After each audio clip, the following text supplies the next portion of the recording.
Hello everyone, this is Clossi and we are back with another video. Today we're going to be talking about 3-3 invasion for double digit Qs.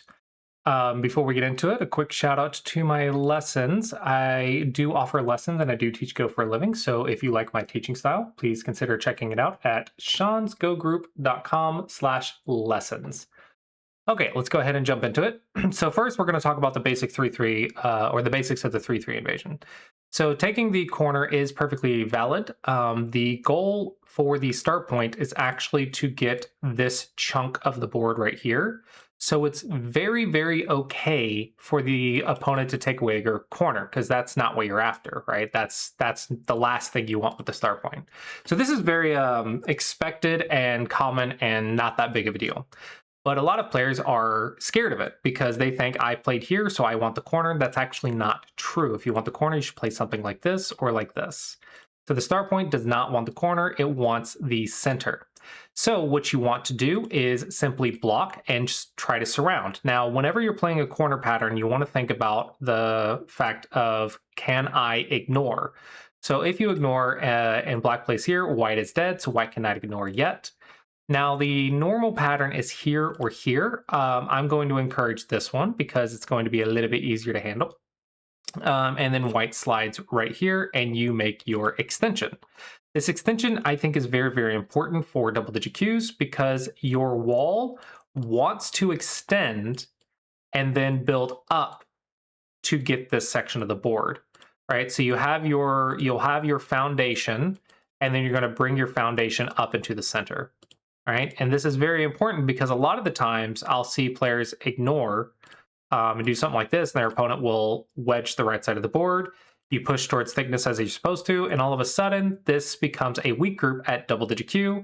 Even though at stronger players, they can handle this, but at double digit Q, we don't know how to handle this without a base. So this ends up becoming a weak group more times than not in my students' games. But if you had an extension and they go in, now it is a lot easier to fight because now white is not nearly as strong, right? And if you're worried about them going in, you can actually jump forward. That's also perfectly valid. And now when you kick, you can actually do a little bit more pressure, or you can play the diagonal. The diagonal is also very valid because when they jump, you just simply surround and push them to the wall. So maybe that's easier for you to play, honestly. That might be fine. And when they do this, they will just simply play down. And if they do this, you simply trap them. And it's pretty easy, I think, to handle. And then if they just make life, it's not that big of a deal. And you just watch your cutting points. So it's okay if they live. It's not that big of a deal because remember, you're after this section of the board. And you can see the influence right here is quite big. So all of that influence for what, 2, 3, maybe 4 points at best. So I think it's not that bad for black at all. You just fix your cutting points, white lives, and then you go play a big move. And all of a sudden, you're getting a very powerful board position. So it's okay if they invade. So if you want, just play a 4-space extension, and that's okay. I do encourage you to get that extension, though. It's very important. Let's say they play here. It's simply threaten to surround the corner because the corner getting surrounded on both sides is good for black. So white's probably going to respond. Then you're going to fix your cutting point. And I know a lot of players go here, right? And this is technically a better move, I believe. But for double digit Qs, I'm going to recommend you fix your cutting point because if you go here and you don't have the ladder, so for example, if you want to ignore now, they can cut and you don't have the ladder, so it's going to be a difficult fight, or at least a confusing one. It should be in black's advantage normally, but it does get a little confusing very, very quickly, so you can potentially make mistakes. Normally you go here though, and this does leave a peep, and a lot of players will then connect, and then you lose your base, and all of a sudden you're a weak group again, potentially. You're actually supposed to not connect the peep and try to fight it out. But that's, again, complicated and easy to make mistakes. So I would just say at double digit Q, play here. And the follow-up, if they ignore, is to surround them on both sides. And that's good for black, again, because now you have 2 directions to develop. So it's, again, good for black. So instead, white will likely not get surrounded in the corner, and then you get your 4-space extension, and you're perfectly happy. Right? If they go in, you just surround. And I think it's a very easy way of playing and very powerful. versus a lot of players will try to overcomplicate this. They'll go like right here, or maybe they'll go like right here. I've seen this before too. And then white escapes and you have a cutting point. So that's just uncomfortable. If you go here and play this one, that's also perfectly valid, I think. It's similar, just not as high. And if they try to cut, you just surround them in the corner, and it's pretty easy, I think. So you could go here and then connect. You could go here, here, here, and then connect. I think both are valid. Technically, players will tell you not to connect because that's not the best move. And I say you can play the better moves when you get stronger. So right now I'm trying to get you to single digit Q. Single digit Q, you can start playing this one, but double digit Q, just don't die and get your extension, and that'll get you to single digit Q. Okay, so we talked about that, and that's the basics of it. And let's go ahead and look at some examples. So in this one, we actually had an example right here. So this is the 3-3 invasion in the middle of a game. So you might think I should go this way because that's where your stones are, but actually that's not correct. What you want, where's my tools? There they are. What you want is the open side, right? And then you want this center section to develop later. So what you should do is simply play here and extend. They make their base or whatever, and then you get your force space extension, and it's perfectly valid. There is a cutting point here to worry about, so you do have to be a little bit careful, but you have support in that direction, you have support in that direction, so it should be okay for you. If you're really worried about it, you can go here immediately, and if they go here, you just turn, so that way this is a net, I believe. Not quite a net, I guess. Yeah, not quite a net, but it's a little bit easier to handle. So you could just make your extension maybe -1 since there's a cutting point. But white is supposed to live in the corner, right? Because otherwise you die. So white doesn't have time to cut. So white lives, and then you can go right here, and this becomes easier to handle. And let's see, is there a net right here? It looks like there is. Yes, there is a net right here. So we can check for nets and ladders with a cutting point. But I think either way, we are trying to block and get this extension. That's the big key here, right? If you want to go here, you can. This is just a little bit of a different pattern. And then you fix your cutting point. They fix their life, and then you net the stones. There is no escape for these. It is a net. Even if they play a little bit fancy, it is a net. So in this case, I think it's perfectly valid to simply capture the stone because you already have the tiger's mouth, which has already made this side really strong. So that is a way to play this as well. But the point here isn't that you play the best, it's that you play the right direction and get that extension here or here. That is the key here. And at any point, if your opponent ignores and takes this away, their corner might die, right? And that's where you need your corner life and death, which you can do on SmegaDragon.com. You can do your corner life and death. Okay, so black played here in the game, and you can see this is a little bit wrong direction, and then white actually can escape to the open side, which white didn't do, but if we simply sacrifice the corner, we are actually on the open side. Black gets the corner, and black does not get this center chunk. So this is not quite what the star point wants, so black is a little bit inefficient. Okay, so let's look at another example. In this one, the opponent invaded the 3-3 immediately. So this actually, you do want to think about open corners first. So what you could do is simply aim for Sente or keeping the initiative. If you want to do that, you can simply play this Nobi right here or this stretch right here. And when they go right here, you can play your extension. They get a corner, you get a corner, we're back to a normal game. Or you can simply play the corner, and then when they take this, you can play another corner. When they take a base, you can play another corner. So even though this is a weak group, you have 3 corners, and you just play defense, and you should have a large advantage. That is a way to play this, but if you get your extension, it's not that bad because we just trade corners after that, and you're still pretty happy with a normal position. You can play here or like this, whatever you want. So I think aiming for Sente would be nice here. And of course, if they push and then play like this, you can connect. And if they play an open corner, let's say you play an open corner, then come back and punish. Now they have to live, and now you get that extension here or here, and you're pretty happy. And if they go here, you just extend and then make your base. And you're pretty happy. White's trapped against your influence. That's just a way to play. So you don't have to worry too much. If you do want to fix the tiger's mouth, I don't care. Like, you're fixing your cutting point, which is good. And then you have influence in both directions because white got surrounded in both directions. So this is still good for black because you don't want to get surrounded in both directions. That is not good. So in this case, simply blocking that. You could also go this direction. I mean, that's the exact same thing, right? And then open corner, open corner, open corner.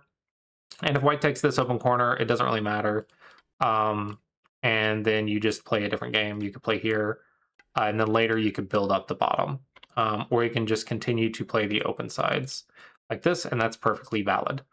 Okay, so let's look at another example.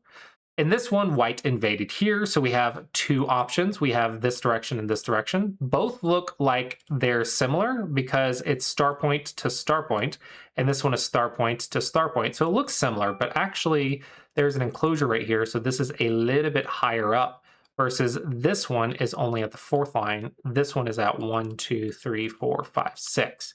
So I think the left side would be much more exciting to build. So in that case, looks like black did block correctly and then played here, here, and then white cut. Okay, so now we see that double digit Qs, we don't always know how to deal with the cutting point. White should go here, we fix, don't get surrounded, get our extension. And if they take away our extension, we just get to surround them in both directions and we're pretty happy again. Okay, so white played here. Yes, you threaten the corner. That's the punishment because your opponent is supposed to make life. If they don't make life, you threaten their life. Even if they live, it's going to be good for you. All right, so they play here, and then you make your tiger's mouth, perfect, and then white makes life, and now you just go make your base on the other side, and you're pretty content. You can go here or like this. I think either one's fine, and you're pretty happy, I think. White has weak group next to thickness, and white got surrounded on both sides, so it's not the end of the world. You could peep here first if you want, but that's no, you can't. No, you can't. I lied. You just go here, and it's fine. So yeah, this is the punishment.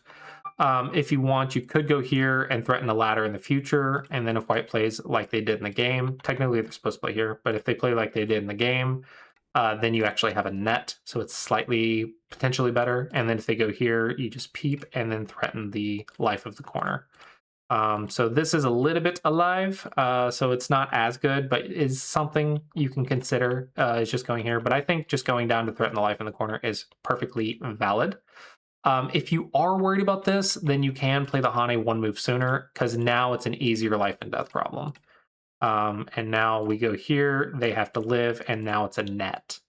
All right, so that is actually easier. And if they take away the net, they are actually dead in the corner because you can escape right here. And if they take away that escape, you take the second eye right here. Now, I don't expect you to memorize all this. Honestly, I expect you to just remember the direction of play and that surrounding on both sides is good and that you want the extension as well. So if you are worried about this, you can play what you're comfortable with. I encourage you, there's multiple options. So if you want to play this way, that's fine. And then play like this, and then play in a 4-space extension. And remember, if they go in, you just surround. If they go high, you can just surround again. But that's all fine. Right. So if you're worried about that cutting point, you could just play like this, and I think it's perfectly reasonable. And if at any time they take away that extension, you just surround them in the corner, and they have to make life, and you get to surround on both sides, which is good. And now 4 is too close to thickness. If you really want to fight, you could play here, and this is actually not alive. And when they cut, you just extend. And that's if you know the life and death, but I don't think it matters if white lives. Even if white lives, I don't really care because it gets surrounded on both sides, which is good for black. But that is an option if you really want, because white actually struggles quite a bit here. You could also play the tiger's mouth immediately and then threaten to connect. And if they do this, you just play right here. If they do that, you can play right here. So there actually is life and death here. Again, if you want to learn corner life and death problems, you want to practice sumegadragon.com. I do encourage you to learn a lot about the 3-3 invasions life and death because it comes up often. So I do encourage you, when you review your games, try to spend a couple minutes, not too long, just a couple minutes to learn a little bit more about the life and death in there. Because it is very educational and very useful, and it comes up often enough that it is worth your time to learn it. So the life and death problems, there's dozens in there to learn, and just learn one at a time, and it will add up. But just remember, even if they live, surrounding them on both sides is good for you. So yeah, don't be too scared of it. Just surrounding them is decently good. All right, let's look at another one. This one we have similar to the first one where you have the 2 stones, but this one we actually have an extension. So definitely want to go for the 4th line over the 3rd line because 3rd line is settled. 4th line wants to develop. So let's see, white goes here. This looks pretty reasonable. And black goes for life in the corner. So I think this is perfect. We played here. We could also play here, white plays here, and we already have the extension, and then maybe we shoulder hit and jump to build the left side. If you want, you could also jump right here. It's not that bad because you build this framework right here, and I think it's pretty good. White is winning because these black stones are dead. And if black cuts, it's not a huge deal because we already have our base. So we don't really care about the top side because it's already alive. We already have a base. All right, so in this, we actually found the ko. So white found the ko, so it's very, very nice. Black does cut, which is just leaving the Aji on the outside. But I actually think maybe start the ko immediately is better. And if white fixes, black lives, and we get 2 moves in a row, which is reasonable. And if white wants to fight the ko, let's say we make a ko threat somewhere, I don't know where. Let's say we jump, and then black respawns somehow, and we take the ko. That's a ko threat locally. So we fix, and that's that. But it's not bad for black to play that first. It's just maybe a waste of a ko threat. Okay, so when it's a ko, this is a ko problem. You actually want to lose the ko. That is the way to handle this, because right now, if black lives, black only gets a few points. So if you get 2 moves in a row, it is much better for you. So maybe you just capture the stone in a net, because this is a net. Black lives, and then you get to play a big move and make your position bigger, or even here. I don't think it's that big of a deal if you play the best move or not. Just build up your position, and I think it's good for you. So that is a way to handle this one. Let's go into our last example. This one is actually one that I see a lot where players play this 3-3 to kill the invasion or stop the invasion because they're scared of it. This is actually a mistake. The reason is because white is so thick everywhere, right? When there's so much thickness and it's the end of the game, you don't need to fear the 3-3 because you can kill it. The way to capture it or kill it is when they invade, you attack it from the 2nd line. This is normally bad shape, so it's counterintuitive, right? But the reason is you're actually attacking the eye space to make it very, very small. And when black cuts you, you just extend with the stone. Black cuts you, you extend with the stone. Black goes, you extend with the stone. If black plays here, you have the ladder always because you have all these stones. And it's okay if black escapes. It's okay because there's nowhere to go, right? So we only have 1 eye and there's nowhere for black to go. So remember, when you have a bunch of thickness, you just attack the 3-3 from the 2nd line, and that is the way to capture it. And then from there, just make sure you don't let your opponent cut you. Like, don't forget your cutting points somehow. Like maybe we get something like this, and maybe cuts activate, and you don't want that to happen. So just make sure you're playing stretches and making sure you have liberties, and it should all be fine. Yeah, and it should all be fine. And you have the ladder, so it's not that big of a deal. So just watch your cutting points, attack from the 2nd line, and that way you don't need to fear the 3-3 invasion at the end of the game when your position is sealed. That is the way to handle that.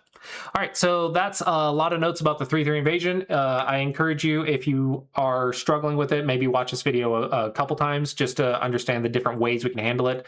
The big thing I want you to remember is how to kill the 3-3, and that you want the extension from the thickness when you can. And if your opponent takes it away, surround on both sides is good for you. And then, of course, if you want to learn more about the life and death problems, I encourage you to do that as well. You can review your games, you can ask for help, or you can practice on SomeMegaDragon.com, whatever is convenient for you and whatever you want to do. But there's lots of life and death problems to learn, and I encourage you to learn them one at a time. All right, with that, hope you guys enjoyed the video, and I will see you guys next time.